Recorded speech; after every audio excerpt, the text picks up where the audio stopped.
हिंगणघाट शहरात आमदार समीर कुणावार यांच्या स्थानिक विकास कार्यक्रमाअंतर्गत विविध विकास कामांचं उद्घाटन संपन्न झालंय।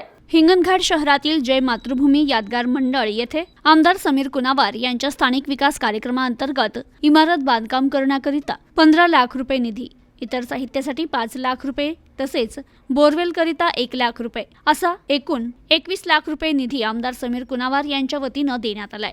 स्वातंत्र्य दिनी या कामाचं लोकार्पण करण्यात आलं। मातृभूमी यादगार व्यायामशाळेच्या वतीनं आयोजित कार्यक्रमात आमदार समीर कुणावार यांचे आभार मानत त्यांचं स्वागत करण्यात आलं।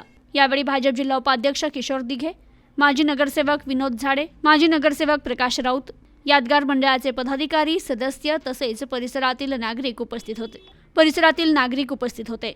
स्वातंत्र्य दिनी प्रभाग 12 शास्त्री वार्ड परिसरातील उडिया झोपडपट्टी परिसरात 11,17,000 रुपये निधीतून करण्यात येणाऱ्या सार्वजनिक शौचालयाच्या बांधकामाचं भूमिपूजन आमदार समीर कुणावार यांच्या हस्ते संपन्न झालं। यावेळी अनेक मान्यवर नागरिक उपस्थित होते।